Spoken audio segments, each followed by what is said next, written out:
शुक्रिया सर। आपने मुझे ये अवसर दिया कि मैं उन विद्यार्थियों से रूबरू हो सकूं, कुछ बात कर सकूं, जिनके बीच लगभग 2 महीने मैंने बिताए।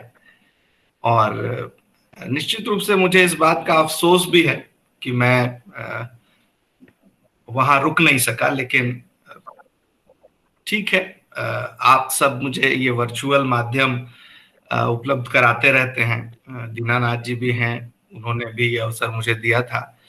तो इससे इस माध्यम से कम अपने पुराने विद्यार्थियों या अपनी एक ऐसी संस्था जहां का सदस्य मैं भी कुछ समय तक रहा, वहां के विद्यार्थियों से मिलने, बात करने का अवसर मिलता रहता है आप सबके जरिए। ये मेरे लिए सुखद भी है और इसके लिए मैं बहुत बहुत आभारी भी हूं आप सबका। जो विषय हम लोगों ने आज तय किया है आज की बातचीत के लिए प्रेमचंद पर, वो विषय है जाति और मर्जात का सवाल प्रेमचंद के साहित्य में। ये जैसा कि आशुतोष जी ने ठीक ही कहा, ये कोई बहुत नया विषय नहीं है, लेकिन इतना तो मैं जरूर कहूंगा कि ये एक पुराना विषय होते हुए भी एक ऐसा विषय है जिस पर बहुत बातचीत नहीं हुई, या बातचीत हुई प्रेमचंद के साहित्य में जाति के सवाल को लेकर, तो वो एक दूसरे पक्ष पर हुई। खासतौर से ज्यादातर बातें प्रेमचंद के साहित्य के दलित पक्ष को लेकर हुई है। उस पर तो बहुत लिखा गया और उस पर बहुत सारी बहसें भी हुई। दलित चिंतकों ने भी अपने ढंग से बहस की, गैर दलित चिंतकों ने भी अपने ढंग से बहस की, और वो एक काफी बात हो चुका हुआ एक ऐसा फील्ड है जिस पर काफी बात हो गई है। लेकिन प्रेमचंद के साहित्य में जाति का सवाल केवल दलित विषयों तक सीमित नहीं है, उसे और विस्तृत तरीके से देखे जाने की जरूरत है। मेरा आग्रह इसमें यह होगा, और उसके साथ साथ प्रेमचंद के यहाँ जाति के सवाल से दूसरे कई सारे प्रश्न ऐसे हैं जो जुड़े हुए हैं, जिनको अगर हम जाति के सवाल के संदर्भ में नहीं देखेंगे तो शायद हम उन प्रश्नों को बेहतर तरीके से या उसकी पूर्णता में नहीं समझ पाएंगे। तो आज की बातचीत हम लोग शुरू करेंगे, और उसकी शुरुआत में इस संदर्भ के साथ करना चाहता हूं कि प्रेमचंद को लेकर, या फिलहाल हम पूरे साहित्य को ही, हिंदी साहित्य को ही लेकर अगर बात करें, तो जो आलोचना है हिंदी साहित्य की, उस आलोचना पद्धति में जाति के सवाल को या जाति के नजरिए को कितनी जगह दी गई, या क्या हमारे पास एक ऐसी आलोचना पद्धति मौजूद है जिसमें केंद्रीय मुद्दा, हमारा जो सामाजिक ढांचा है जाति का, उसको केंद्रीय मुद्दा बनाया गया हो। और जाहिर सी बात है कि ये सारे सवाल जाकर जुड़ते हैं साहित्य के समाज शास्त्र से, जिसकी चर्चा एक जमाने में जोरों पर रही हिंदी आलोचना के बीच में। और ये भी निश्चित रूप से ये श्रेय हिंदी के मार्क्सवादी आलोचकों को दिया जाना चाहिए, दिया जाता रहा है कि हिंदी में साहित्य के समाज शास्त्र की शुरुआत मार्क्सवादी आलोचना ने की। आप देख सकते हैं, मैंने मार्क्सवादी आलोचना की पूरी पद्धति को, आपको वहां समाजशास्त्रीय पद्धति दिखाई पड़ेगी बहुत साफ तौर से। लेकिन इस श्रेय के बावजूद कि हिंदी की मार्क्सवादी आलोचना ने साहित्य के समाजशास्त्र की भूमिका पूरी तैयार की, उसकी भूमि, उसकी जमीन भी उसने तैयार की, इस श्रेय के बावजूद मार्क्सवादी आलोचना ने साहित्य का समाजशास्त्र जिस रूप में विकसित किया, उसमें वर्ग के सवाल को ज्यादा महत्वपूर्ण तरीके से सामने रखा गया। जाहिर सी बात है, मार्क्सवाद का अपना जो आग्रह है वर्ग को लेकर, वह भी उसमें काम कर रहा था। लेकिन समस्या ये है कि भारत के मार्क्सवादी आलोचकों, खासतौर से हिंदी पट्टी के जो साहित्य पर लिखने वाले मार्क्सवादी आलोचक हैं, उन्हें इस बात का भी ख्याल रखना चाहिए कि हमारे अपने समाज का जो वास्तविकता है, हमारे अपने समाज का जो ढांचा है, उसका जो अपना सामाजिक यथार्थ है, क्या वह वर्गीय ढांचे पर काम कर रहा है या वह उसका आधार कुछ और है।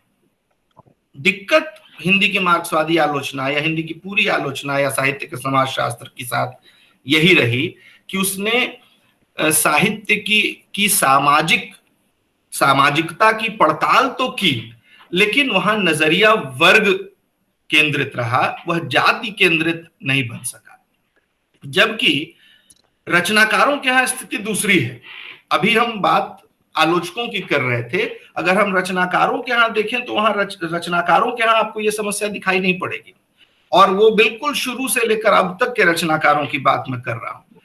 हिंदी साहित्य के भीतर अगर आप देखेंगे तो आपको जाति का सवाल बहुत साफ तौर से दिखाई पड़ेगा, चाहे वो प्रेमचंद के यहाँ हो, चाहे वो रामवृक्ष बेनीपुरी के यहाँ हो, चाहे वो निराला के यहाँ हो, चाहे आप बढ़ते आइए मार्कंडेय के यहाँ हो, तमाम रेणु के यहाँ हो, आप एक पूरा सिलसिला है, आप देखिएगा कि साहित्य में जाति का सवाल अपनी तमाम बारीकियों, सूक्ष्मताओं, जटिलताओं के साथ मौजूद है। समस्या हिंदी आलोचना की है जो जाति के इस पूरे प्रश्न को वर्ग के प्रश्न के साथ डील करने लगता है। इसलिए मैं कह रहा हूं कि साहित्य का समाजशास्त्र जो विकसित हुआ और खास तौर से मार्क्सवादी नजरिए के साथ जो विकसित हुआ साहित्य का समाजशास्त्र, उसकी सीमा ये रही कि उसने विश्लेषण का बिंदु वर्ग को बनाया, पूरी तरह नहीं भी हम कहें तो तवज्जो जरूर वर्ग पर रहा, और जाति का सवाल कहीं छूटता रहा। प्रेमचंद पर आज जब हम बात करेंगे तो इसी भूमिका के साथ बात करेंगे कि प्रेमचंद के साहित्य के समाजशास्त्र की जब हम पड़ताल करें, उनके साहित्य की आंतरिक अस्मिता पर जब हम बात करें, तो जाति के सवाल को भी हम ध्यान में रखें, और हम देखेंगे कि जाति का सवाल कैसे प्रेमचंद के यहाँ एक बहुत ही महत्वपूर्ण सवाल के तौर पर उभर रहा है। हिंदी आलोचना की बात हम लोग कर रहे थे, वहीं से शुरू करते हैं। रामविलास जी प्रेमचंद पर बहुत महत्वपूर्ण लेखन उन्होंने किया। 2 किताबें बहुत महत्वपूर्ण हैं रामविलास जी की। एक तो प्रेमचंद नाम से ही रामविलास जी की किताब है। ये कोई प्रेजेंट कर रहा है स्क्रीन? हाँ, अब उसको बंद कर दीजिए। एक किताब प्रेमचंद नाम से है और दूसरा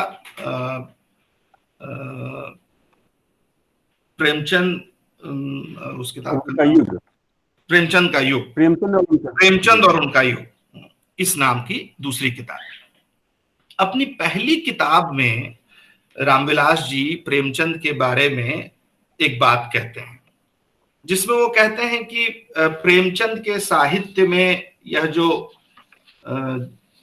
जाति का सवाल है वह एक डूबता हुआ यथार्थ है, और वर्ग का सवाल उभरता हुआ यथार्थ है।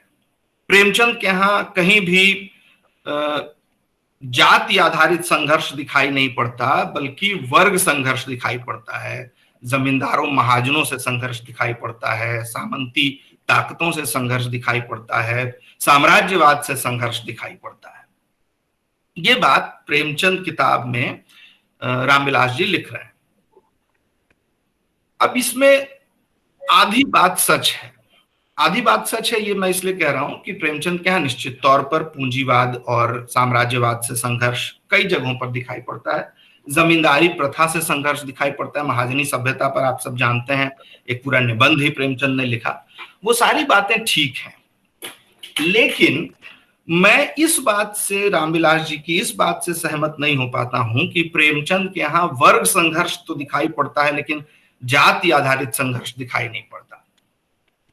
जाहिर सी बात है, यहाँ रामविलास जी का जो मार्क्सवादी आग्रह है वह काम कर रहा है। आप देखिए कि प्रेमचंद के पूरे साहित्य में, जिसकी चर्चा खूब की जाती रही, दलित प्रसंग में मैंने पहले भी कहा कि उस पर बहुत बातें हुई हैं, घास वाली कहानी की मूलिया का जो संघर्ष है, या सदगति कहानी में उसकी दुखी के मृत्यु के बाद पूरा जो चमारों का कुनबा है वह इस बात से इनकार कर देता है कि हम उसकी लाश को नहीं हटाएंगे, यह जो संघर्ष है, या गोदान का वो प्रसिद्ध प्रसंग जब सिलिया का बाप आकर माता दीन के मुंह में और दाता दीन के मुंह में हड्डी ठूंसता है और कहता है अगर तुम मुझे ब्राह्मण नहीं बना सकते तो लो मैं तुम्हें चमार बनाता हूं। यह जो पूरा संघर्ष है, क्या यह वर्ग आधारित संघर्ष है, क्या यह वर्ग संघर्ष है, या यह जाति आधारित संघर्ष है? इस संघर्ष का केंद्रीय बिंदु क्या है? इस संघर्ष का केंद्रीय बिंदु निश्चित रूप से जाति और जाति के कारण जो सामाजिक परिस्थितियां निर्मित हो रही हैं, दलितों का जो सामाजिक शोषण हो रहा है, या एक खास वर्ग जो प्रिविलेज ले रहा है, उस प्रिविलेज के खिलाफ यह संघर्ष है। और जाहिर सी बात है कि इसका केंद्रीय जो तत्व है वह जाति है। रामविलास जी इन सब को इग्नोर कर देते हैं जब वो ये कहते हैं कि प्रेमचंद के पूरे साहित्य में कहीं भी जाति आधारित कोई संघर्ष दिखाई नहीं पड़ता। और वो बार बार ये कहते हैं कि ये जो जाति का यथार्थ है वो डूबता हुआ यथार्थ है, वर्ग का यथार्थ उभरता हुआ यथार्थ है। प्रेमचंद के साहित्य को अगर आप केवल देखेंगे तो रामविलास जी की यह बात आपको सही मालूम नहीं पड़ेगी। रामविलास जी की आलोचना के फ्रेम में बंद कर अगर आप प्रेमचंद को देखेंगे तो शायद आप एक गलतफहमी का शिकार होंगे। प्रेमचंद के लिए जाति का यथार्थ कोई डूबता हुआ यथार्थ नहीं था, बल्कि उनके अपने समय और समाज का बहुत ही ज्वलंत एक प्रश्न था जिस पर प्रेमचंद लगातार लिख रहे थे। और केवल अपने कथा साहित्य में ही नहीं लिख रहे थे, अपनी कहानियों उपन्यासों में ही नहीं लिख रहे थे, अपने तमाम लेखों में भी वो इस प्रश्न को बार बार उठा रहे थे, जो उनके निबंधों के संकलन में, विविध प्रसंग में और तमाम जगहों पर संकलित है। आप में से जिनकी रुचि हो वो उसको पढ़ सकते हैं। तो कहने का मतलब ये कि हिंदी की पूरी मार्क्सवादी आलोचना ने, और खास तौर से रामविलास जी जिन्होंने बहुत महत्वपूर्ण लेखन किया प्रेमचंद पर, उस महत्वपूर्ण लेखन करने के बावजूद उन्होंने प्रेमचंद के साहित्य में जाति के सवाल को इग्नोर किया। जाने अनजाने ये एक अलग मसला है, ये अलग सवाल है, लेकिन वह चीजें इग्नोर की गई रामविलास जी के पूरे लेखन में, ये आपको दिखाई पड़ेगा। काफी बाद में चलकर, और मैं कहूंगा कि इसका श्रेय दलित विमर्श को जाना चाहिए कि उसने नए सिरे से प्रेमचंद के साहित्य की पड़ताल शुरू की, और उसके दबाव में हिंदी के दूसरे आलोचकों ने, जो गैर दलित आलोचक हैं, मार्क्सवादी आलोचकों ने भी प्रेमचंद के साहित्य में जाति के सवाल पर बात करना शुरू किया। लेकिन फिर जब जाति के सवाल पर बात होनी शुरू भी हुई तो वह मसला केवल दलित और गैर दलित, शोषण और शोषक के इर्द गिर्द बातचीत होती रही। यानी प्रेमचंद के साहित्य में जो दलित पात्र हैं उनका किस तरह से सामाजिक शोषण होता रहा, किस तरह की सामाजिक परिस्थितियों में जीने के लिए वो विवश रहे, और उस शोषण में गैर दलित जातियों की क्या भूमिका रही, इस रूप में बातचीत होती रही। जबकि प्रेमचंद के पूरे कथा साहित्य का एक दूसरा पहलू है जो निश्चित रूप से जाति के सवाल से गहरे रूप में जुड़ा हुआ है, उस पर बातें कम हुई। और वो सवाल है कि प्रेमचंद के साहित्य में दलित बनाम गैर दलित के अलावा जो एक बीच की कड़ी है, जो पिछड़ी जातियां हैं, वो पिछड़ी जातियां किस रूप में प्रेमचंद के साहित्य में आई, वो आई या नहीं आई। आपका ध्यान जरूर गया होगा इस बात की तरफ, और अगर नहीं गया है तो जाना चाहिए कि प्रेमचंद के पूरे कथा साहित्य में जो सबसे महत्वपूर्ण विषय है वह है किसान। और देखिए आज बहुत अच्छा संयोग है कि हिंदुस्तान में किसान आंदोलन एक नए तरीके से दिखाई पड़ रहा है। आज पूरा भारत बंद है किसानों के आह्वान पर, और हम प्रेमचंद के किसानों पर बात कर रहे हैं। ये भी एक दिलचस्प संयोग है।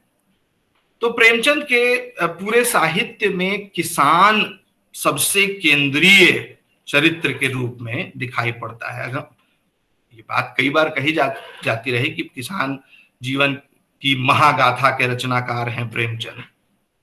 तो अब सवाल है कि वो जो किसान प्रेमचंद के साहित्य में है, क्या वह केवल एक वर्ग है जैसा रामविलास जी कहते हैं, या किसान का जो वर्ग है उसकी अपनी कोई स्पष्ट जातिगत पहचान भी है? इस सवाल पर ठहर कर विचार करने की जरूरत है। देखिए, प्रेमचंद के पूरे साहित्य में जो भी वर्ग आइडेंटिफाई किए गए तमाम दूसरे आलोचकों के द्वारा, मजदूर, किसान, जमींदार, ये सारे जो वर्ग, जो क्लास डिवीजन प्रेमचंद के यहां दिखाई पड़ता है, उस क्लास डिवीजन का, उस वर्ग विभाजन का बहुत स्पष्ट जातिगत आधार प्रेमचंद के यहां मौजूद है। बहुत स्पष्ट जातिगत आधार मौजूद है। प्रेमचंद के जितने किसान पात्र हैं, एक आध अपवादों को छोड़कर, हालांकि जो अपवाद हैं उस पर भी हम बात करेंगे कि वो अपवाद क्यों नहीं है, अपवाद प्रतीत होते हैं लेकिन दरअसल वो अपवाद है नहीं। तो जितने किसान चरित्र प्रेमचंद के साहित्य में आपको दिखाई पड़ेंगे वो सारे के सारे पिछड़ी जातियों के किसान हैं। जितने मजदूर आपको दिखाई पड़ेंगे वो प्रायः दलित जातियों के हैं। और जमींदार वर्ग का जितना भी चरित्र आपको दिखाई पड़ेगा वो अधिकांशतः, मैं कहूंगा लगभग हमेशा, ऊंची जातियों के पात्र हैं। तो ये जो तीन वर्ग प्रेमचंद के यहां दिखाई पड़ रहा है, किसान, मजदूर और जमींदारों का, इन तीनों वर्गों का बहुत स्पष्ट जातिगत आधार प्रेमचंद के साहित्य में मौजूद है, जिसको हिंदी की मार्क्सवादी आलोचना या हिंदी की पूरी आलोचना एक लंबे समय तक इग्नोर करती रही। जाति के सवाल पर सीधे बात न करके वर्ग के सवाल पर बात की जाती रही, जबकि हमारे अपने समाज का यथार्थ जाति है। भारत अभी भी वर्ग आधारित समाज नहीं बन पाया है। प्रेमचंद के जमाने की बात तो छोड़ दीजिए, आज भी हमारा समाज कोई वर्ग आधारित समाज नहीं है। हम वर्ग की पहचान कर सकते हैं निश्चित तौर पर, लेकिन जाति के सवाल को इग्नोर करके वर्ग की पहचान हम नहीं कर सकते। मेरा आग्रह केवल ये है कि हम वर्ग को भी जब भारतीय समाज के संदर्भ में देखें तो उस वर्ग के जातिगत आधार को इग्नोर न करें, जो प्रायः किया जाता रहा है। एक मिनट,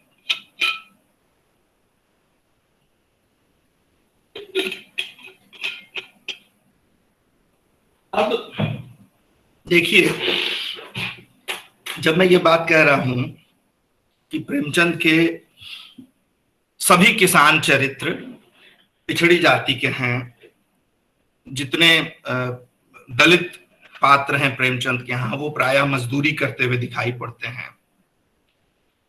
इसके उदाहरण भी आप देखिए, चाहे वो होरी हो, हल्कू हो, तुलसी महतो हो, या और आप गिनते जाइए एक के बाद एक के बाद एक किसान चरित्र, और उनकी जातियों को आप देखिए। और वो है प्रेमचंद के यहाँ, प्रेमचंद इस मामले में बहुत सतर्क रचनाकार हैं, बल्कि बहुत सारी कहानियां आप प्रेमचंद की देखेंगे जिसमें बिल्कुल शुरुआत में ही वो अपने पात्र की जाति का उल्लेख कर देते हैं। प्रेमचंद उससे बचते नहीं। अगर प्रेमचंद जाति के सवाल को पीछे रखना चाहते, वर्ग के सवाल को वो आगे रखना चाहते, तो प्रेमचंद के लिए कोई मजबूरी नहीं थी कि वो अपने पात्रों की जाति का उल्लेख करें। लेकिन तमाम पात्रों की जातियों का उल्लेख प्रेमचंद के यहाँ आपको दिखाई पड़ेगा, चाहे वो ठाकुर साहब हो, चाहे कोई ब्राह्मण चरित्र हो, चाहे वो कोई दलित चरित्र हो, उसके नाम के साथ ही कई बार आपको उसकी जाति का पता चल जाएगा। होरी महतो, जैसे ही वो नाम लेते हैं होरी महतो, आप उसकी एकदम ठीक ठीक जाति भले ना बता सकें, लेकिन इतना तो जरूर कह सकते हैं कि वो पिछड़ी जाति का किसान है। जब वो घीसू चमार कहते हैं तो जाति का कोई सवाल वहां बचता ही नहीं कि आपको कोई कंफ्यूजन हो कि वो किस जाति का है।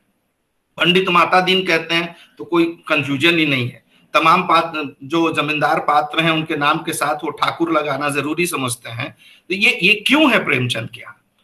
वो इस बात को बहुत साफ तरीके से समझ रहे हैं और उस सामाजिक पूरी संरचना को वह अपनी रचना में बहुत साफ तरीके से अभिव्यक्त कर रहे हैं। इसीलिए प्रेमचंद के पात्रों के साथ उनकी जातियों का नामोल्लेख आपको बराबर मिलेगा।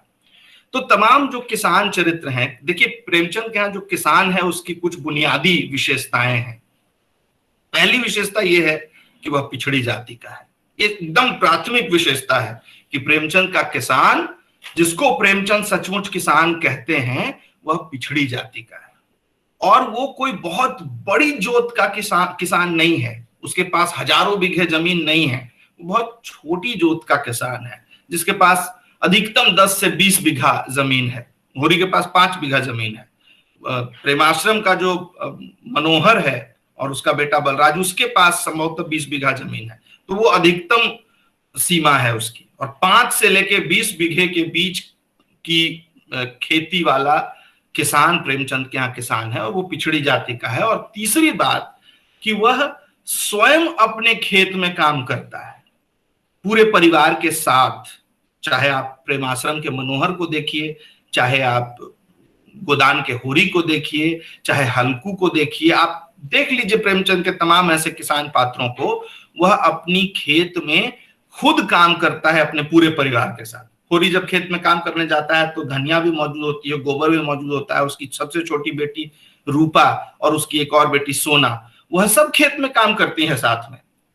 लेकिन जो दूसरे ऐसे चरित्र हैं जिनके पास खेत है, जैसे प्रेमचंद के ही उपन्यास गोदान में माता दीन के पास भी खेत है।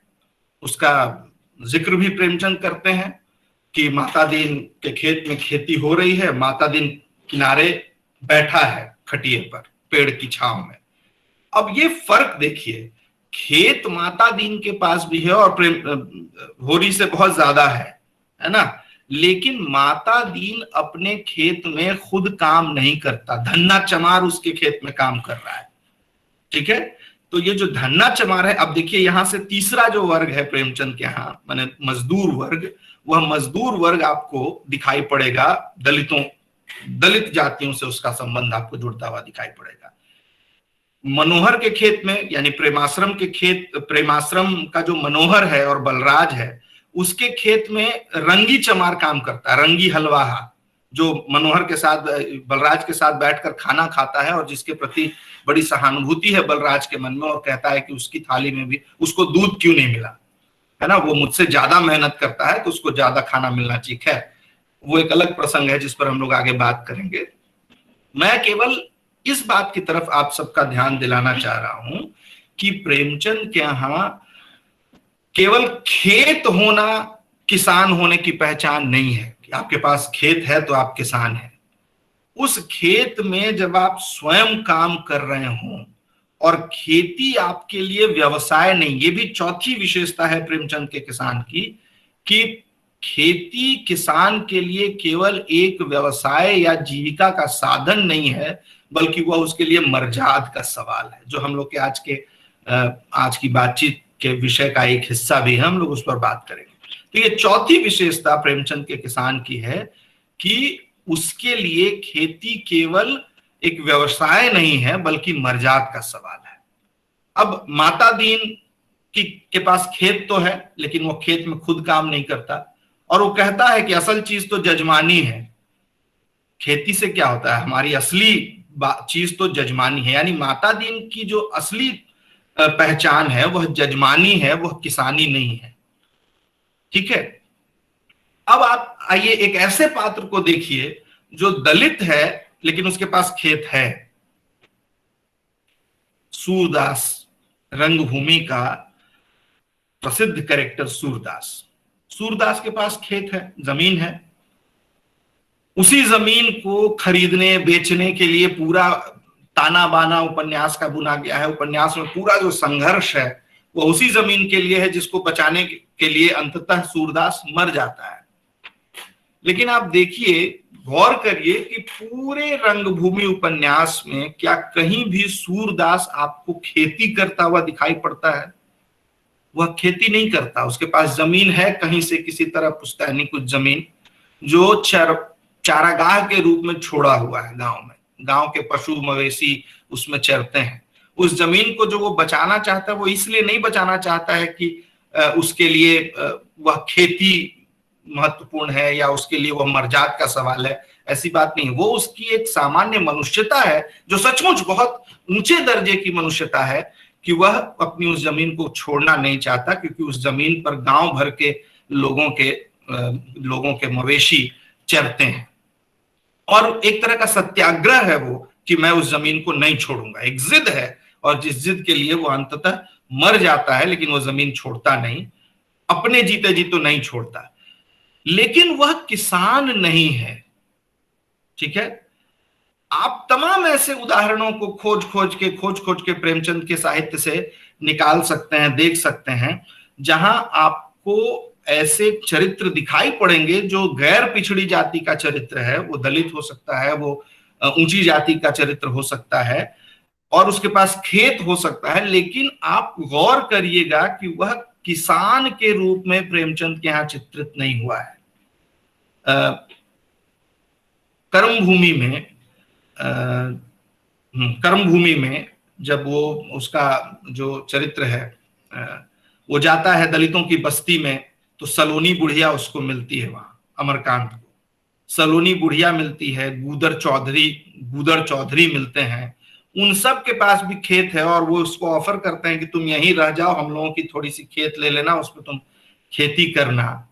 लेकिन उन सब को भी आप गौर से देखिए कि कभी वो खेत में काम करते हुए आप प्रेमचंद ने उनको नहीं दिखाया है। कभी उनके लिए खेती कोई मर्जाद की बात नहीं है। एक बहस होता भी है गूदर चौधरी के दो बेटों के बीच में, और एक बेटा कहता है कि किसानी में मर्जाद है, लेकिन दूसरा कहता है कि चमड़े का काम करने में ज्यादा सहूलियत है, किसानी में बहुत तरह का प्रपंच है, बहुत तरह की समस्या है, कौन किसानी करने जाए। तो आप बार बार प्रेमचंद इस बात को स्पष्ट कर रहे हैं अपने पूरे साहित्य में कि किसान जो एक वर्ग है, वह किसान एक बहुत स्पेसिफिक किस्म का वर्ग है प्रेमचंद के यहाँ, और जिसकी वो जो चार विशेषताएं हमने शुरू में चर्चा की कि वो अनिवार्य रूप से पिछड़ी जाति का है, और दूसरा ये कि वह अपने खेत में खुद काम करता है, तीसरी बात ये कि उसके पास थोड़ी सी जमीन है, बहुत ज्यादा नहीं, और चौथी बात कि वो उसके लिए मर्जाद का सवाल है। ये चार महत्वपूर्ण विशेषताएं प्रेमचंद के किसान की हैं, और जिसका अनिवार्य संबंध जाति के सवाल से है। इसलिए मर्जाद का सवाल कोई वर्ग का सवाल नहीं है, मर्जाद का सवाल अनिवार्य रूप से जातिगत प्रतिष्ठा, मतलब जातिगत प्रतिष्ठा कुलीनता के संदर्भ में मैं नहीं कह रहा हूं, हम लोग उस फर्क को भी आगे समझेंगे कि मर्जाद और जिसको हम कुलीनता कहते हैं, मर्यादा की चिंता जिसको हम कहते हैं, उसका फर्क भी प्रेमचंद के यहाँ है। तो फिलहाल इतनी बात मैं समझता हूं कि मैं स्पष्ट कर पाया हूं कि प्रेमचंद के यहाँ जो किसान है वह किस तरह का वर्ग है और उसका जातिगत आधार क्या है। दूसरी जातियों के जो चरित्र ऐसे दिखाई पड़ते हैं प्रेमचंद के यहाँ, जिनके पास खेत दिखाई पड़ता है कि उनके पास कुछ खेती है। विशेषर साहू नाम का एक कैरेक्टर है इसमें, कौन सी, कर्मभूमि में। विशेषर साहू जाहिर सी बात है बनिया है, उसके यहां 2 हल की खेती होती है, लेकिन खेती हो रही है, लेकिन एक तो कि वो खुद खेती नहीं करता, और दूसरी बात ये कि उसके लिए सूद पर पैसा देना ज्यादा महत्वपूर्ण रोजगार है उसका, खेती वेती उसके लिए बहुत महत्वपूर्ण नहीं है। तो तमाम ऐसे उदाहरण, ये सब केवल उदाहरण मैं आपको बता रहा हूं कि तमाम ऐसे उदाहरण आपको प्रेमचंद के साहित्य में दिखाई पड़ेंगे, जो कई बार भ्रम जिससे होता है कि देखिए ये भी तो किसान है। आप सवाल कर सकते हैं कि देखिए ये गैर पिछड़ी जाति का एक चरित्र है, लेकिन ये भी किसान प्रेमचंद के यहाँ दिखाई पड़ रहा है। तो वह उस कंफ्यूजन से आप मुक्त हो सकें, उसके लिए इन 4 बुनियादी शर्तों पर प्रेमचंद के किसान को परखना बहुत जरूरी है। और ये 4 जो शर्तें हैं वो स्वयं प्रेमचंद ये शर्तें बना रहे हैं, ये कोई बाहर से हम नहीं बना रहे। प्रेमचंद के किसानों को जब आप देखेंगे तो आपको ये 4 बातें बहुत साफ तरीके से दिखाई पड़ेंगी, और जहां ये 4 बातें हों वही दरअसल प्रेमचंद की निगाह में किसान है, और उसी कृषक संस्कृति के प्रति प्रेमचंद के मन में सम्मान है। उसी के बारे में प्रेमचंद जब बात करते हैं तो बार बार मर्जाद की बात करते हैं, दूसरों के संदर्भ में प्रेमचंद मर्जाद की बात नहीं करते, है ना। अभी हम चलेंगे आगे उस पर। तो ये प्रेमचंद के यहाँ जाति के सवाल का एक दूसरा पहलू है, एक दूसरा पक्ष है जिस पर हम लोग बातचीत करना चाहते हैं, और जो मैं कह रहा था कि जिस पर प्रायः बात नहीं होती है। पिछले कुछ वर्षों में इस पर बातचीत शुरू हुई है। प्रेमचंद के यहाँ जाति का जो एक दूसरा पक्ष है उस पर मैं बात नहीं करूंगा ज्यादा, क्योंकि उस पर बहुत बातें हुई हैं पहले। नई कोई बात बहुत उसमें नहीं है मेरे पास, और आप सब उससे परिचित भी होंगे। वो है प्रेमचंद के उपन्यासों में, प्रेमचंद की कहानियों में जो दलित प्रश्न आए हैं, उसमें केवल एक बात मैं जोड़ना ये चाहता हूं कि प्रेमचंद के यहाँ, प्रेमचंद पर बात करते हुए कई बार ये कहा गया कि प्रेमचंद की जो दलित दृष्टि है, दलितों को लेकर प्रेमचंद का जो नजरिया है, उस पर गांधीवाद का बहुत गहरा प्रभाव है। प्रेमचंद देखिए गांधी से प्रभावित जरूर थे, लेकिन प्रेमचंद गांधीवाद के अनुयायी नहीं थे। इस बात को समझने की जरूरत है। प्रेमचंद की कहानियों को अगर आप ध्यान से देखें, या प्रेमचंद के उपन्यासों में भी जहां दलित प्रसंग आए हैं उसको अगर आप ध्यान से देखिए, तो वहां बहुत स्पष्ट डिसएग्रीमेंट है गांधी के साथ प्रेमचंद का, बहुत स्पष्ट असहमतियां प्रेमचंद की हैं गांधी के साथ। गांधी अपने तमाम अछूतोद्धार कार्यक्रम के बावजूद, गांधी का जो नजरिया है उसमें जाति के सवाल को लेकर वह सहभोज और अंतरजातीय विवाह का समर्थन कभी नहीं करते। यह अलग बात है कि उनके बेटे ने ही अंतरजातीय विवाह किया, ये सारे उदाहरण दिए जाते हैं कि प्रेमचंद को ये गांधी को अंतरजातीय विवाह से समस्या नहीं थी, लेकिन गांधी के पूरे लेखन को आप देख लीजिए, शुरू से आखिर तक जब वो जाति के सवाल पर बात करते हैं, कभी गांधी सहभोज और अंतरजातीय विवाह का समर्थन नहीं करते, बल्कि इसका विरोध करते हैं। वो कहते हैं कि जाति मतलब विवाह अपने सजातीय लोगों से ही होनी चाहिए, सहभोज की क्या जरूरत है। ये सारे तर्क गांधी के हैं, उस पर मैं बहुत विस्तार में नहीं जाऊंगा। लेकिन इस बात को समझने की जरूरत है कि गांधी के यहाँ अछूतोद्धार का पूरा कार्यक्रम है, लेकिन उसमें ये दो बातें, इस पर कभी गांधी की सहमति नहीं हुई, सहभोज पर और अंतरजातीय विवाह पर। जबकि प्रेमचंद के यहाँ ये दोनों चीजें मौजूद हैं, और प्रेमचंद यही डिसएग्री करते हैं गांधी से। वो जो अमरकांत है, जो जाता है, मैं कह रहा था अभी आपसे कि वो सलोनी बुढ़िया और गुदर चौधरी मिलते हैं उसको, वो पूरा चमारों का कुनबा है। सलोनी उसको बताती है कि बाबू ये तो चमारों का कुनबा है, क्या आप यहाँ का पानी पिएंगे? अमरकांत ही है या अमरनाथ है, कुछ इस तरह का नाम है, वो मैं थोड़ा सा कंफ्यूज हो रहा हूँ, भूल रहा हूँ, आप देख लीजिएगा। अमरकांत। तो वो कहता है कि मुझे इस बात से कोई फर्क नहीं पड़ता कि यह चमारों का कुनबा है या नहीं, मनुष्यता होनी चाहिए।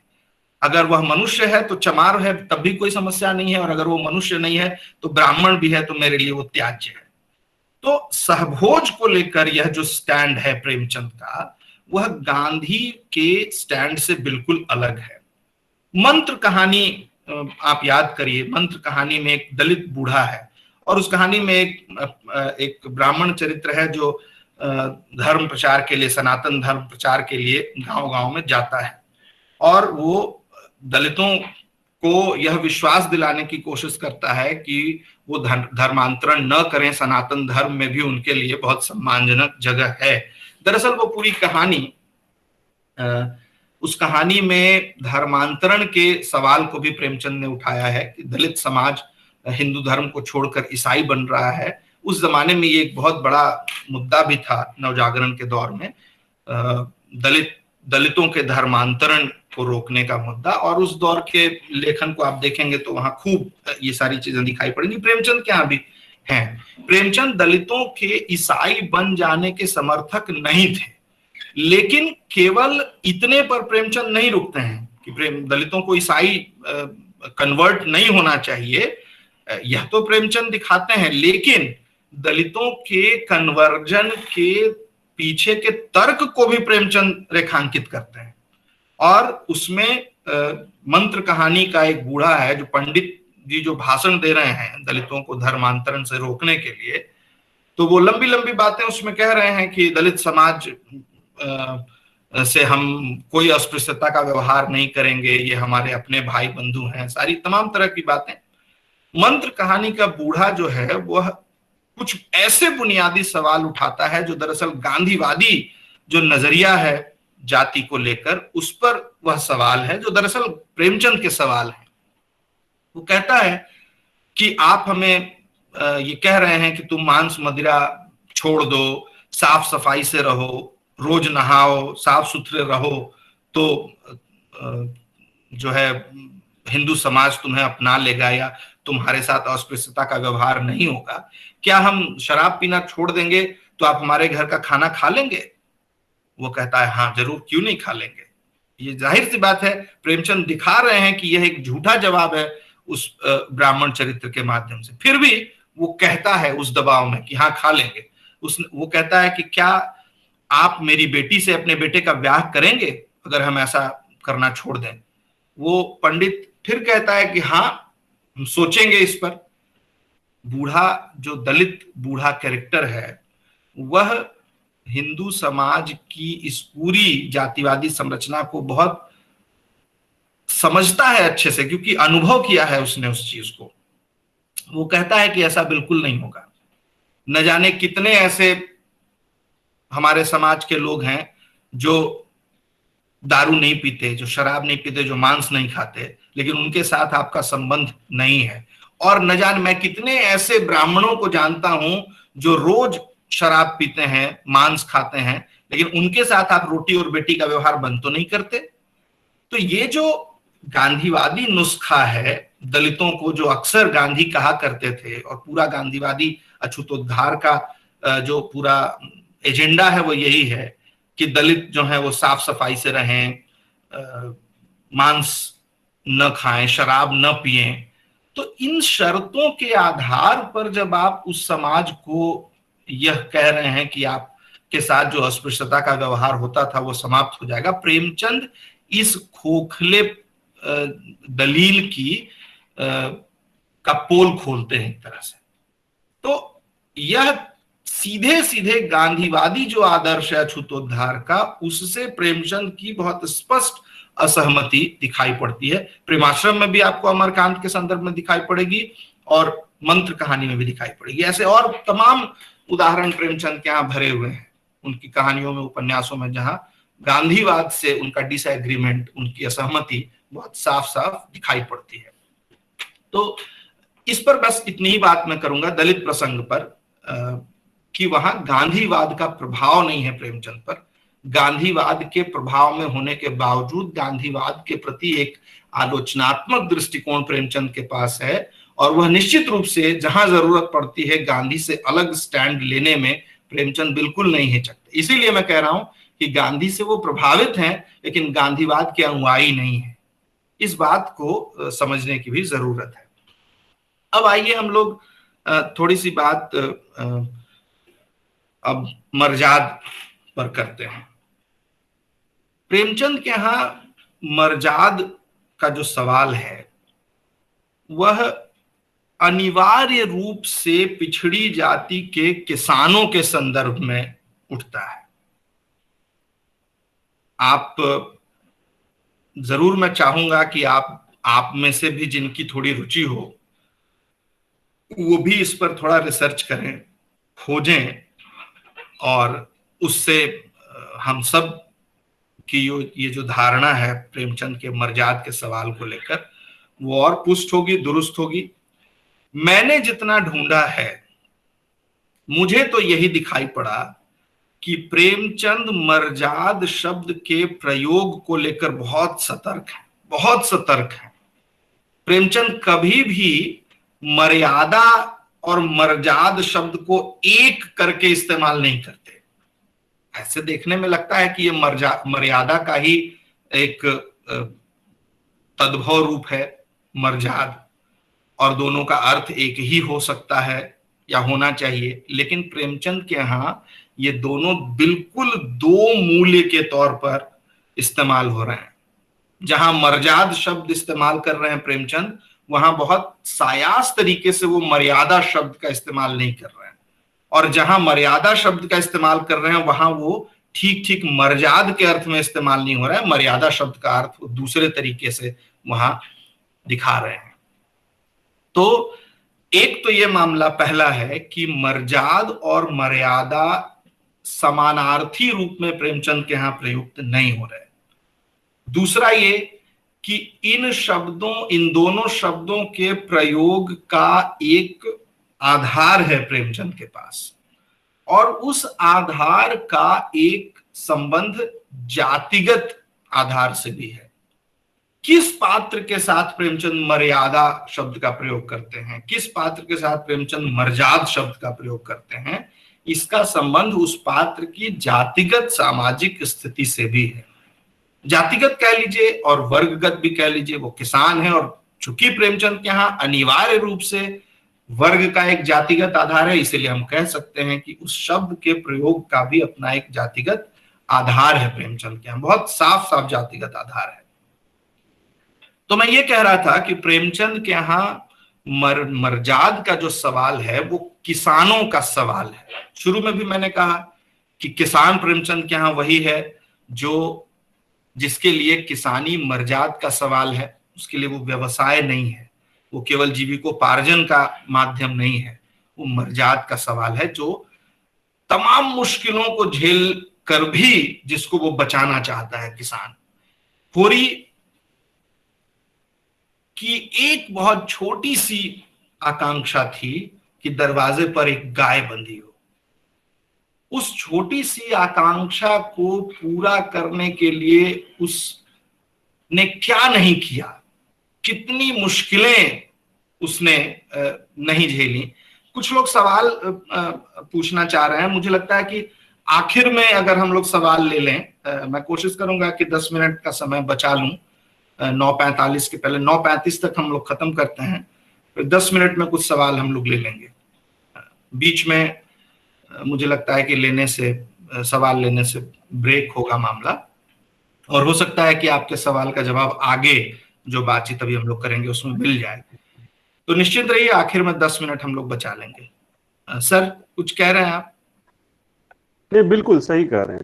हाँ, आखिर में सवाल तो वो अपने दरवाजे पर एक गाय बंधी रहे, इसके लिए वो सब कुछ करता है, और बार बार वो गोबर को समझाता भी है। कई बार गोबर लखनऊ जाकर आता है और लखनऊ जाकर मजदूरी करने लगता है और कुछ पैसे कमा कर आता है। वो धौंस भी दिखाता है होरी को कि देखो लखनऊ जाकर हमने इतने पैसे कमा लिए, कर्ज उतार देता है जा जाके, और थोड़ी अकड़ भी है उसमें क्योंकि उसने वहां कुछ मजदूर आंदोलन से भी वो जुड़ता है, सभा में पीछे खड़े होकर भाषण सुनता है, तो उसके भीतर एक चेतना पैदा होती है और शोषण के खिलाफ वो आवाज उठाता है। उन सब के बावजूद होरी कभी मजदूर बनना नहीं चाहता, क्योंकि उसको बार बार ये लगता है कि जो मजदूरी एक तरह से अपने मर्जाद से च्युत हो जाना है, अपने सामाजिक सम्मान को जैसे दांव पर लगा देना है। तो ये जो मर्जाद का सवाल है किसान के लिए, वो उसके पूरे सामाजिक सम्मान के सवाल से जुड़ा हुआ है। एक कहानी है प्रेमचंद की, सभ्यता का रहस्य। सभ्यता का रहस्य में एक किसान चरित्र है दमड़ी।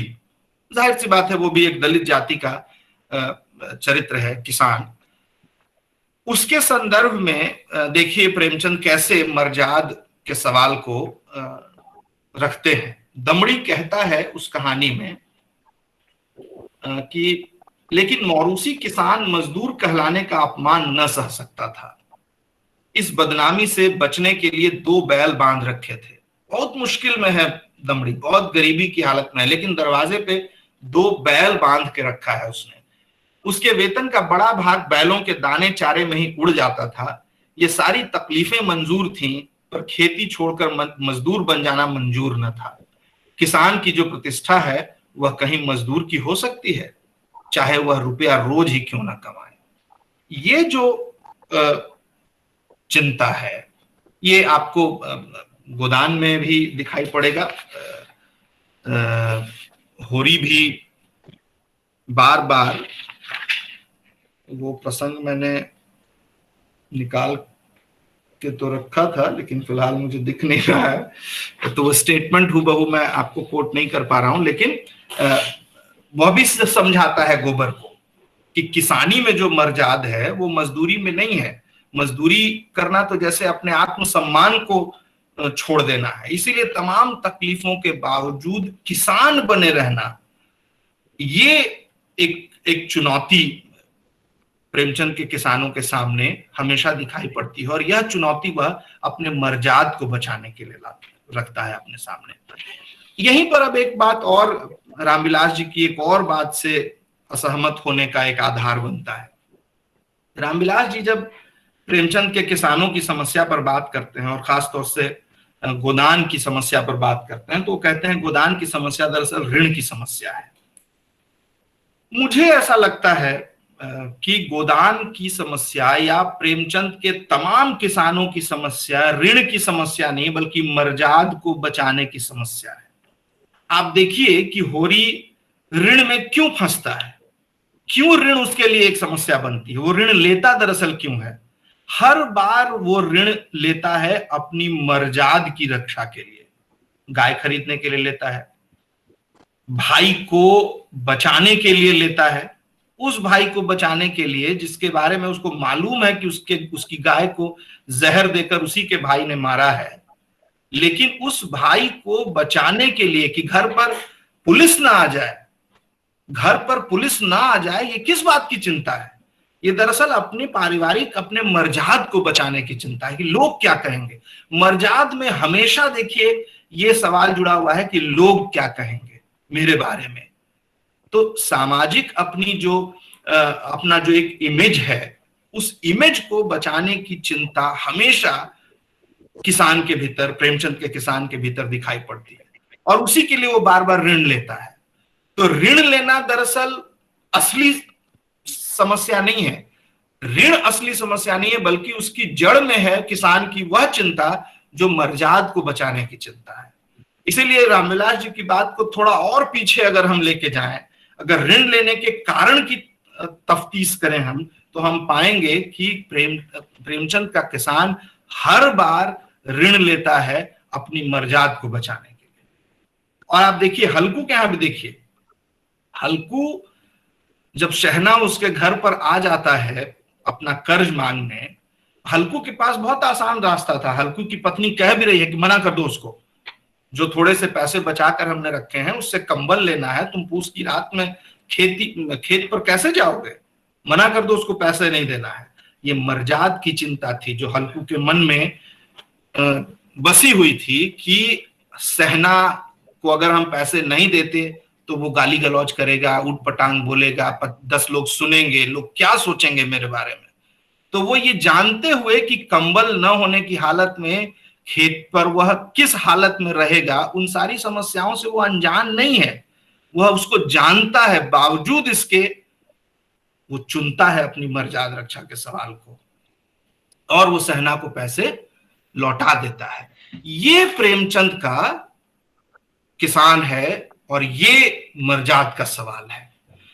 अब देखिए कि प्रेमचंद के दूसरे पात्र भी हैं जो मर्यादा रक्षा की बात करते हैं, कुलीनता की बात करते हैं। प्रेमचंद के यहां कुलीनता, मर्यादा और मर्जाद, ये दोनों दो चीजें हैं।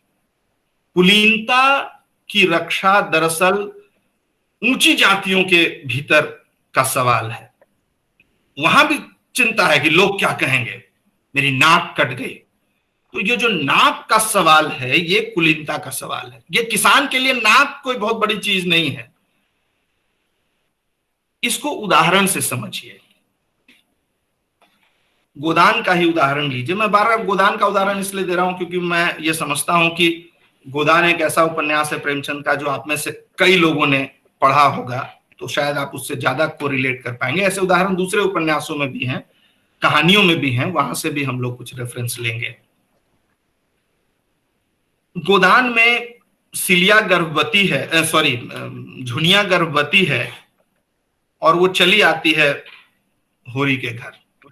झुनिया जाकर होरी से बताती है कि देखो वो चली आई है, और खेत पर दोनों ये तय करते हैं कि उसको अभी लात मारकर बाहर निकाल दूंगा, वो क्यों चली आई है। लेकिन घर पहुंचने के बाद, झुनिया को देखने के बाद, ये दोनों झुनिया को प्रेम से अपने घर में रख लेते हैं। प्रेम से अपने घर में रखते हुए ऐसा नहीं है कि होरी या धनिया दोनों इस बात से अनजान हैं कि इसके लिए उन्हें सामाजिक दंड का भागी बनना पड़ेगा, वो उनको डांड भरना पड़ता है, वो भरते हैं, सब कुछ करते हैं, लेकिन झुनिया को अपने घर में आश्रय देते हैं। ये मर्जाद की बात है। मर्जाद का संबंध हमेशा मनुष्यता से है।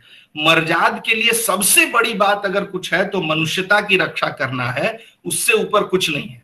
लेकिन कुलीनता इसके ठीक विपरीत। आप याद करिए कर्म भूमि का प्रसंग, जिसमें मुन्नी नाम की एक कैरेक्टर है, स्त्री चरित्र है, जो राजपूत है, जाति से ठाकुर है, और उसके साथ बलात्कार होता है, और बलात्कार के बाद वो वापस अपने घर नहीं जाना चाहती। वो जाती है, वो एक चमारों की बस्ती में चली जाती है, उनके साथ रहती है, और वहां उसको जाकर मनुष्यता दिखाई पड़ती है कि इन लोगों के बीच में मनुष्यता है। वह अपने घर क्यों नहीं जाना चाहती है? इसलिए नहीं जाना चाहती कि उसके घर वाले उसको स्वीकार नहीं करेंगे। स्वीकार इसलिए नहीं करेंगे कि इसके साथ बलात्कार हो गया तो ये अब हमारे लिए त्याज्य है। ये कुलीनता का सवाल है। ये जिसको हम मर्यादा कहते हैं कि कुल की मर्यादा का सवाल, ये मर्यादा का सवाल है, मर्जाद का सवाल नहीं है। और वो मुन्नी जाकर आश्रय पाती है एक दलित परिवार में। तो कहने का मतलब ये है कि मर्जाद और मर्यादा ये दोनों एक अर्थ में प्रेमचंद के यहां प्रयुक्त नहीं हुए हैं। सिलिया का प्रसंग आप देखिए गोदान में। सिलिया का संबंध उससे है, दाता दीन से है, और वह उसके साथ सब कुछ करता है लेकिन उसको अपनाता नहीं है। अंततः उसको लात मारकर भगा देता है, और उसको भी फिर आश्रय कहां मिलता है? होरी और धनिया के घर में आश्रय मिलता है। फिर होरी और धनिया जानते हैं कि उसको अपने घर में रखने का अंजाम क्या होगा, लेकिन बावजूद उस अंजाम को जानने के बावजूद वो उसको आश्रय देते हैं। ये जो मनुष्यता का पक्ष है, यह आपको प्रेमचंद की तमाम कहानियों में, उपन्यासों में पिछड़ी जातियों के यहां और दलित जातियों के यहां दिखाई पड़ेगा। ऐसा शायद ही कोई चरित्र हो जिसको ऐसी सहृदयता, ऐसी मनुष्यता प्रेमचंद ने बख्शी हो, जो गैर दलित और पिछड़ी जाति का हो, जो तथाकथित ऊंची जाति का हो। ऐसे चरित्र आपको बहुत कम दिखाई पड़ेंगे प्रेमचंद के यहाँ, जो मनुष्यता के इस ऊंचे दर्जे पर विराजमान हो। प्रेमचंद ने अपने एक लेख में, उपन्यास नाम का एक लेख है प्रेमचंद का, उस लेख में चरित्रों के बारे में प्रेमचंद एक बात कहते हैं, वो मैं आपको सुना रहा हूं। वो क्या कहते हैं? साहित्यकार हमारा पथ प्रदर्शक होता है, वह हमारे मनुष्यत्व को जगाता है, हम में सद्भावों का संचार करता है। इस मनोरथ को सिद्ध करने के लिए जरूरत है कि उसके चरित्र पॉजिटिव हों, जो प्रलोभनों के आगे सिर न झुकाएं बल्कि उनको परास्त करें, जो वासनाओं के पंजे में न फंसें बल्कि उनका दमन करें, जो किसी विजयी सेनापति की भांति शत्रुओं का संहार करके विजय नाद करते हुए निकलें। ऐसे ही चरित्रों का हमारे ऊपर सबसे अधिक प्रभाव पड़ता है। क्या क्या विशेषताएं प्रेमचंद बता रहे हैं ऐसे चरित्रों की? जो हमारे मनुष्यत्व को जगाने वाले हों, हम में सद्भावों का संचार करने वाले और हमें प्रभावित करने वाले। आप प्रेमचंद के पूरे कथा साहित्य को पढ़ जाइए और ढूंढिए कि ये जो तीन विशेषताएं प्रेमचंद अपने चरित्रों की बता रहे हैं, ऐसा चरित्र, कितना ऐसा चरित्र ऊंची जातियों का चरित्र है प्रेमचंद के यहाँ? बहुत शायद कोई नहीं मिलेगा आपको। अगर एक आध अपवाद मिल जाए तो मिल जाए, लेकिन पिछड़ी जातियों के तमाम किसान ऐसे चरित्र प्रेमचंद के यहाँ है। दलितों में सूरदास इसका सबसे जो आइडियल कैरेक्टर हो सकता है, जो बात यहां प्रेमचंद कह रहे हैं, उसका सबसे आइडियल कैरेक्टर प्रेमचंद के यहां सूरदास है, रंगभूमि का सूरदास। प्रेमचंद बार बार ऊंची जातियों, पिछड़ी जातियों और दलित जातियों के चरित्रों का एक खास, उसकी एक प्रस्तुतिकरण, उसके भीतर खास तरह के गुणों को जो बार बार अपने साहित्य में दिखा रहे हैं, क्या उसका संबंध प्रेमचंद के साहित्य के समाज शास्त्र और जाति के सवाल से नहीं जुड़ता? क्या इसको हम केवल एक संयोग मान के छोड़ देंगे कि प्रेमचंद के ज्यादातर जो पिछड़ी जाति के पात्र हैं वो उनमें मनुष्यता अधिक है, प्रेमचंद के यहाँ ज्यादातर जो तथाकथित ऊंची जातियों के पात्र हैं वो प्रायः मनुष्यता के गुण से रहित हैं, उनके यहाँ उदंडता दिखाई पड़ती है, उनके यहाँ लोभ दिखाई पड़ता है, उनके यहाँ दूसरों का शोषण कर लेने की प्रवृत्ति दिखाई पड़ती है? क्या यह केवल एक संयोग है कि प्रेमचंद के सारे ऐसे पात्र जो ऊंची जातियों के पात्र हैं, उनके जो चारित्रिक गुण हैं, और जो तथाकथित पिछड़ी जातियों या दलित जातियों के पात्र हैं उनके जो चारित्रिक गुण हैं वो एक दूसरे से बिल्कुल अलग हैं? क्या यह केवल एक संयोग है या प्रेमचंद सचमुच भारतीय समाज की उस पूरी जातिगत संरचना के बारीक तारों को बहुत ध्यान से समझ रहे थे और उस पूरी सोशल इंजीनियरिंग को वो समझ रहे थे? आप देखिए प्रेमचंद के यहाँ एक दो प्रसंग ऐसा आता है जिसमें वो कहते हैं कि उसमें ही है, वो प्रेमाश्रम में है कि ठाकुरों से, उस गांव में 12 घर ठाकुरों के हैं और उनसे लगान वसूलना बहुत कठिन है। ठीक है। ये बात प्रेमचंद किसानों के बारे में नहीं कह रहे हैं, ये बात वो ठाकुरों के बारे में कह रहे हैं कि उनसे लगान वसूलना बहुत कठिन है। उसी में गायत्री जो एक चरित्र है, गायत्री के पास ढेर सारी जमीन है, उसमें एक प्रसंग आता है जब गायत्री का जो कारकुन है वो आके बताता है कि आपके बहुत सारे जमीन ठाकुरों ने हड़प लिए हैं। आप ढूंढिए प्रेमचंद के पूरे साहित्य में एक ऐसा पिछड़ी जाति का किसान चरित्र ढूंढ लीजिए जो किसी की जमीन हड़पने का विचार भी मन में लाता हो, नहीं मिलेगा आपको। तो ये जो फर्क है प्रेमचंद के यहाँ, अलग जिसको वर्ग कहते हैं हम, जिसको प्रायः हिंदी आलोचना में वर्ग के रूप में पहचाना गया, उन वर्गों की जो अपनी जातिगत पहचान है और उसके साथ जिन चारित्रिक गुणों दोषों को प्रेमचंद एसोसिएट करते हैं, जोड़ते हैं, उनका क्या कोई स्पष्ट आधार है या उसको हम केवल संयोग मानेंगे? ये एक सवाल है जो मैं आप लोगों के सामने छोड़ रहा हूं और जिस पर आपको विचार करना चाहिए, और आप विचार करेंगे तो हम सब आज जो बात करते रहे अब तक उसमें और गहराई आएगी, वो और पुष्ट होंगे, हमारी धारणाएं और स्पष्ट होंगी। इसी उम्मीद के साथ मुझे मैसेज आ रहा है कि 9:50 से और क्लास है और 10 मिनट हम लोगों को सवाल के लिए भी रखना है। तो मुझे लगता है कि बहुत विस्तार से तो बात नहीं हो पाई, लेकिन तब भी कुछ बातें शायद मैं आप लोगों के साथ शेयर कर पाया हूं। आप लोगों के अगर अब कुछ सवाल हैं तो वो आप पूछ सकते हैं। प्रणाम सर। नमस्ते सर, मैं ये पूछना चाह रही थी कि जो मर्जाद का सवाल है सर, वो हल्कू के केस में भी कुछ हद मतलब दिखा ही है, हल्कू किसान जो था। हाँ बिल्कुल बिल्कुल, मैंने हाँ आप बोल लीजिए। लेकिन वो लास्ट में जब वो अपने खेत में मतलब रखवाली कर रहा होता है, उसके बाद जब उसका खेत वो मतलब बर्बाद हो जाता है, उसके बाद वो कहता है अच्छा हुआ बला टली, अब इससे मुक्ति तो मिली मुझे, अब जाके मजदूरी कर लूंगा। तो सर वहां पे मर्जाद कहाँ गई थी उसकी? देखिए वो जो कथन है ना, अच्छा है बला टली, आप इसको बहुत फ्लैट तरीके से समझेंगी तो बात नहीं बनेगी। ये समझिए कि कितने ऊंचे स्तर का फ्रस्ट्रेशन है हल्कू के भीतर, ये कितना बड़ा सटायर प्रेमचंद रच रहे हैं। वह इतना ज्यादा दुखी है हल्कू, उसको आप ये मत सोचिए कि वो सोच रहा है कि चलो अच्छा है खेत जल गया तो कोई बात नहीं। ये उसका वही पश्चाताप है क्या कहें कि क्या उसको पश्चाताप भी हम नहीं कह सकते, वो पछता भी नहीं रहा है, वो फ्रस्ट्रेशन है उसके भीतर का।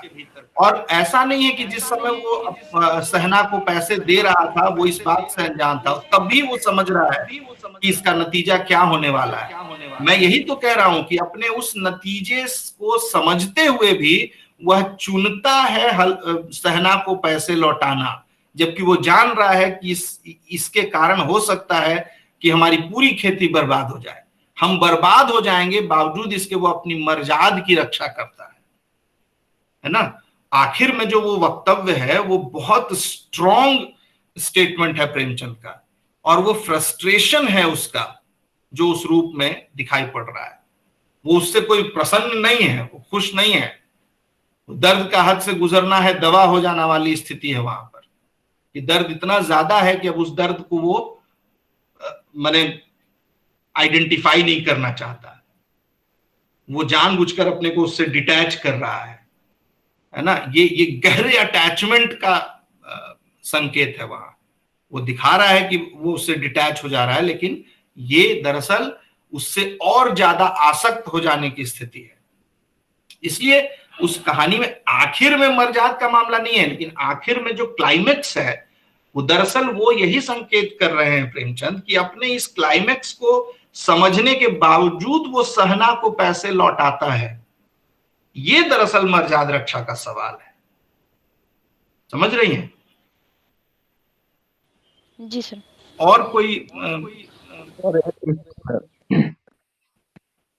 सर नमस्ते सर। हाँ नमस्ते अंकित। सर ये कह रहे हैं जैसे उच्च उच्च जात के लोगों के लिए कुलीनता शब्द का प्रयोग किया कि जैसे उनका नाक न कटे। सर दूध के दाम में जब गूंगी मतलब उनका लड़का मंगल है, जब सुरेश ठाकुर साहब का लड़का है, जब ठाकुर उसके पास मतलब ठकुराइन के पास दूध नहीं रहता तो वो सुरेश एक निम्न जात के गूंगी मतलब निम्न जात के काम करने वाली दाई के दूध पीकर पला बड़ा होता है, उस समय अछूत नहीं माना जाता, उस समय उनकी कुलीनता नहीं दिखाई देती। लेकिन जब वही मंगल बड़ा होता है, जब उसकी माँ मर जाती है, जब वो खेलता है, तो वहां पर सुरेश कहता है अपनी माँ से कि मुझे छू लिया, वहां पर अछूत शब्द प्रयोग हुआ। क्या वही सुरेश जो 10 साल आज हो गया, उस समय अछूत शब्द नहीं था? उस समय उनकी कुलीनता, उनकी नाक नहीं कट रही थी? बिल्कुल बिल्कुल, आपकी बात एकदम सही है। देखिए आप ही की इस बात को और स्पष्ट करते हुए मैं एक उदाहरण आप लोगों के सामने और रखता हूं। धनिया माता दीन से कहती है गोदान में, माता दीन दाता दीन, माता दीन आप जान ही रहे हैं दोनों को। सिलिया का प्रकरण है, सिलिया को जब वो अपने घर में रखती है तो दाता दीन से बहुत आत्मविश्वास और गर्व के साथ धनिया एक बात कहती है जो प्रेमचंद उससे कहलवा रहे हैं। वो क्या कहती है कि हमको कुल प्रतिष्ठा इतनी प्यारी नहीं महाराज कि उसके पीछे एक जीव की हत्या कर डालते। बड़े आदमियों को अपनी नाक दूसरों की जान से प्यारी होगी, हमें तो अपनी नाक इतनी प्यारी नहीं है। ये जो नाक का सवाल है, ये नाक का सवाल दरअसल मनुष्यता के सवाल से ऊंचा हो जाता है, और मर्जाद का जो सवाल है उसमें अंतिम बात मनुष्यता है। यही बात मैं दरअसल आप लोगों से कहना चाह रहा हूं। कुलीनता और जो मर्यादा का सवाल है वह दरअसल वर्णाश्रम के सिद्धांतों को ऊपर रखने वाला सवाल है। कुलीनता उसी वर्णाश्रम के बीच में पलती है और अपना पोषण पाती है, लेकिन मर्जाद का सवाल वर्णाश्रम के सवाल को बहुत पीछे छोड़ देता है, और इसीलिए गर्भवती झुनिया को भी वो अपने घर में रखता है और चमारिन सिलिया को भी अपने घर में रखता है। अगर होरी कुलीनता और मर्यादा की परवाह करता, धनिया कुलीनता और मर्यादा की परवाह करती, तो वो सिलिया को अपने घर में जगह नहीं देते। जैसे माता दिन उसको लात मारकर भगा देता है दाता दिन, वो मर्यादा की रक्षा कर रहा है। उसको लगता है कि उसका जो धर्म है वो भ्रष्ट हो जाएगा। होरी और धनिया का कोई धर्म भ्रष्ट नहीं हो रहा, इसलिए वो कहती है कि हमारी नाक इतनी ऊंची नहीं है जो किसी मनुष्य की जान ले ले। आपकी नाक का सवाल ज्यादा महत्वपूर्ण है, हमारे लिए नाक का सवाल महत्वपूर्ण नहीं है। वो वहां भी आपने जो दूध के दाम का उदाहरण दिया वही तो यहाँ भी आप दाता दीन और सिलिया के प्रकरण में देखिए, वो उसके साथ शारीरिक संबंध बनाता है तब तक उसका धर्म भ्रष्ट नहीं होता, लेकिन वही सिलिया उसके घर की दहलीज के अंदर नहीं जा सकती, वो उसी सिलिया का छुआ हुआ वो कुछ नहीं खा सकता। सब कुछ इसके साथ कर सकता है, वहां धर्म भ्रष्ट नहीं हो रहा है, लेकिन इसका छुआ खा लेगा तो उसका धर्म भ्रष्ट होगा। ये जो दोहरा मापदंड है यही दरअसल उसको एक्सपोज करता है, जिसको हम कुलीनता कहते हैं, जिसको मर्यादा रक्षा कहते हैं, उसको एक्सपोज दरअसल यही डबल स्टैंडर्ड जो है वो करता है। जबकि मर्जाद में आपको ऐसा डबल स्टैंडर्ड, ऐसी दोहरापन आपको दिखाई नहीं पड़ेगा। इसीलिए प्रेमचंद के यहाँ मर्जाद जो है वो वरेण्य चीज है, वो उसको उनकी मनुष्यता को परखने की एक कसौटी है मर्जाद, जबकि कुलीनता और मर्यादा के सवाल को वो त्याज्य मानते हैं। वो क्रिटिक कर रहे हैं, आप चाहे दूध के दाम में उस ऊंची जाति के कैरेक्टर को देखिए या यहाँ माता दीन दाता दीन को देखिए, वो तो दरअसल इसकी आलोचना कर रहे हैं ना। तो प्रेमचंद के यहाँ मर्यादा और कुलीनता दरअसल आलोचना, उसके प्रति प्रेमचंद का नजरिया आलोचनात्मक है, लेकिन मर्जाद के प्रति प्रेमचंद का नजरिया जो है वो बहुत सहानुभूतिपूर्ण है, बल्कि वो चाहते हैं कि मनुष्य के भीतर मर्जाद की ये चेतना पैदा हो, क्योंकि वो दरअसल मनुष्यता को जीवित और बचाए रखने की चेतना है। ये बात है। सर एक क्वेश्चन था और कि सर ये था कि जैसे प्रेमचंद ने अपने मतलब जो कहानी उपन्यास लिखा उसमें ज्यादातर गांधी जी का चित्रण के रूप में नहीं किया, कि गांधी जी के उनका रंगभूमि उपन्यास जो है, जो सूरदास है, वो गांधी जी के आंदोलन के जैसे दिखाया जाए, क्योंकि जिस तरह गांधी जी देश की आज़ादी के लिए संघर्ष कर रहे थे उसी तरह सूरदास अपने जमीन अपने गांव में वो फैक्ट्री न लगने का ये संघर्ष कर रहे थे सर। लेकिन गांधी जी जिस आंदोलन में जिस आज़ादी के लिए वो कार्यरत थे, संघर्ष कर रहे थे, उसी में उन्होंने, क्योंकि प्रेमचंद के कहानी उपन्यासों में जातवादिता की वो भिन्नता दिखाई देती है जो समाज में व्याप्त थी, लेकिन गांधी जी जात व्यवस्था का तो विरोध करते हैं लेकिन वर्ण व्यवस्था का समर्थन करते हैं। लेकिन जब जात भिन्नता, जात का वो विरोध करते हैं लेकिन वर्ण व्यवस्था का समान मतलब समर्थन करते हैं, तो किस आधार पर समानता आ सकती है? क्योंकि गांधी जी एक जात के तो बनिया थे, लेकिन उन्होंने जाके दक्षिण अफ्रीका से वकालत की, तो क्या उनका जब वो वर्ण व्यवस्था का समर्थन थे तो उन्हें भी बनिया का काम करना चाहिए था? हाँ बिल्कुल, मैं ये आपको कह रहा हूं, मैंने गांधी जी के सवाल को उठाया प्रेमचंद के संदर्भ में। गांधी पर हमने विस्तार से बात नहीं की, लेकिन गांधी की जो पूरी दृष्टि देखिए जाति और वर्ण को लेके है ना, वो बहुत उलझी हुई है और वो बहुत प्रॉब्लमेटिक है। हम लोग कभी उस पर अलग से बात कर सकते हैं, उसमें बहुत सारी समस्या है। और ऐसा लगता है कई बार कि प्रेमचंद ये गांधी जाति व्यवस्था के विरोधी हैं और वर्ण व्यवस्था के समर्थक हैं, लेकिन मेरा अपना जो रीडिंग है गांधी का वो ये है कि दरअसल गांधी अंततः उस जाति व्यवस्था का ही समर्थन करते हैं, क्योंकि जब गांधी की पूरी रीडिंग और पूरी फिलॉसफी को आप ध्यान से पढ़ेंगे तो आप देखेंगे कि वहां वर्ण व्यवस्था और जाति व्यवस्था के जो गुण वो बता रहे हैं वो दरअसल इंटरचेंजेबल हैं, और गांधी अपनी सहूलियत के हिसाब से कभी जाति के गुणों को वर्ण पर लागू कर देते हैं, कभी वर्ण के गुणों को जाति पर लागू कर देते हैं, और इतना वो एक अजीब किस्म का मिश्रण तैयार हो जाता है गांधी के यहाँ, जो अगर आप गांधी को एकदम सिस्टमेटिकली उनके विचारों को नहीं पढ़ेंगे तो हमेशा कंफ्यूज्ड रहेंगे। तो मेरा अपना जो निष्कर्ष है गांधी को लेकर, मैं कोई ये अंतिम निष्कर्ष नहीं है, खुद मेरे लिए भी नहीं है, गांधी की बहुत सारी परतें हैं जिसको ढूंढना चाहिए, लेकिन फिलहाल अभी तक मैं जो समझ पाया हूं, गांधी जी की दरअसल जाति वर्ण संबंधी दृष्टि बहुत प्रॉब्लमेटिक है और अंत तक वह जाति व्यवस्था को पूरी तरह से आलोचनात्मक नजरिए से नहीं देख पाते हैं। सहभोज और अंतरजातीय विवाह का अंत तक गांधी समर्थन नहीं करते। 1946 तक की उनकी जो राइटिंग है वहां तक सहभोज और अंतरजातीय विवाह का समर्थन वो नहीं करते हैं। एक लेखक हैं श्री भगवान सिंह, वो बिहार के हैं और गांधी पर उन्होंने कुछ काम भी किया है। उनकी एक किताब है गांधी और दलित दृष्टि ऐसे करके, या कुछ नाम, किताब का नाम मैं अभी मिस कर रहा हूं, उनकी अपनी स्थापना यह है कि 1932 तक गांधी वर्ण व्यवस्था का समर्थन करते हैं, लेकिन 1932 के बाद गांधी वर्ण व्यवस्था का समर्थन करना भी बंद कर देते हैं। मैंने अपने एक लेख में भी इस बात का जिक्र किया है, और 1932 के बाद से लेकर 1946 तक का पूरा आप गांधी का लेखन देखिए, तो मैं कह रहा हूं 32 नहीं, 1946 के लेखन में भी वर्ण व्यवस्था का समर्थन मौजूद है गांधी के यहाँ, और सहभोज और अंतरजातीय विवाह का विरोध भी मौजूद है। इसीलिए गांधी को लेकर ये उनकी जो धारणा है कि 32 के बाद गांधी का नजरिया एकदम से बदल जाता है, ऐसा कोई बुनियादी परिवर्तन 1922 के गांधी में और 1946 के गांधी में दिखाई नहीं पड़ता। तो चूंकि अपने अपने भी बहुत सारे प्रिजुडिसेस हैं जिसके साथ हम पढ़ते लिखते हैं, तो उससे हम अपने एक मनचाहे निष्कर्ष तक पहुंच जाते हैं, लेकिन गांधी के यहाँ बहुत बहुत उलझन है जाति और वर्ण के सवाल को लेकर। और मेरा तो निष्कर्ष फिलहाल यही है कि गांधी अंततः जाति व्यवस्था का पोषण करते ही दिखाई पड़ते हैं, उसका विरोध बहुत नहीं करते। पूरा अछूतोद्धार का जो उनका सिद्धांत है वो बहुत खोखला है, इसीलिए प्रेमचंद को इसीलिए गांधी से अलग लाइन लेने की जरूरत पड़ती है।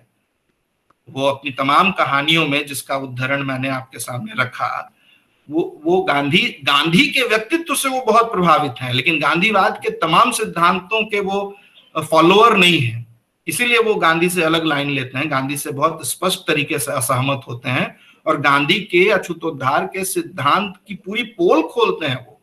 वो कहानी पढ़िए, बहुत दिलचस्प कहानी है, मंत्र कहानी।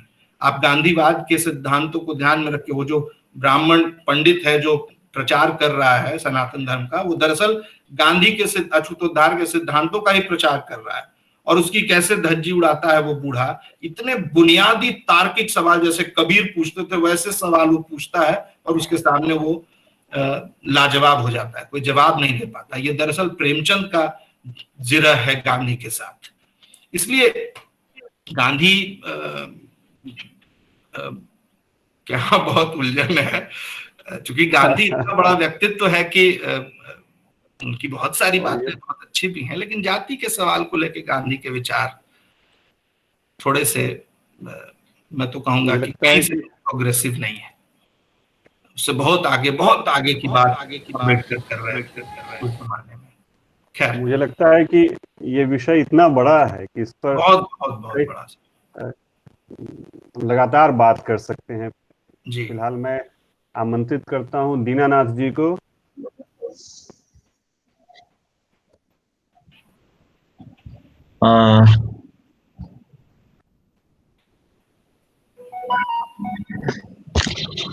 इतने बेहतरीन, मेरी आवाज जा रही है सर? आ रही है। सवाल बहुत सारे हैं, और बच्चों के और लोगों की क्लास थी, तो इसलिए लोगों ने मैसेज भी किया और जा रहे थे। इतने बेहतरीन विषय के साथ जो प्रेमचंद के साहित्य से संबंधित है, और सर ने तमाम उदाहरणों के जरिए अपनी बात जो रखी आप लोगों के सामने, हम विद्यार्थियों के साथ आपने साझा किया, तो हम अमीश वर्मा सर का बहुत बहुत शुक्रिया अदा करते हैं अपने इस क्लास, जो प्रेमचंद स्पेशल क्लास है, या फिर जो और लोग जुड़े हुए हैं इलाहाबाद विश्वविद्यालय या इस गूगल मीट में। सर ने बहुत व्यवस्थित तरीके से जो प्रेमचंद का साहित्य है उसको समझने के लिए जो दो प्रमुख बिंदु थे, जाति और मर्जात का सवाल, निश्चित तौर पे इस पे तमाम तरह की बातें और तमाम तरह के उदाहरण से अपने को आप रिच कर सकते हैं। और सर का व्याख्यान सुनकर लगा कि सर को हम लोग, क्लास की एक सीमा होती है समय की कि बच्चे जा रहे थे, तो इसको लेकर के हम लोग, अगर आप लोगों के सवाल हैं विद्यार्थियों के, तो एक कोई और दूसरे दिन जब टाइम के थोड़ा बाउंडेशन नहीं रहेगा तो हम रख सकते हैं, इसके लिए सर से टाइम ले लेंगे। सर ने अपने व्यस्ततम समय में या समय से हमारे लिए समय निकाला और अपनी बात रखी, तो इसके लिए अपनी क्लास की तरफ से, अपनी ओर से बहुत बहुत शुक्रिया सर आपका। शुक्रिया। धन्यवाद सर, ये अवसर मुझे देने के लिए।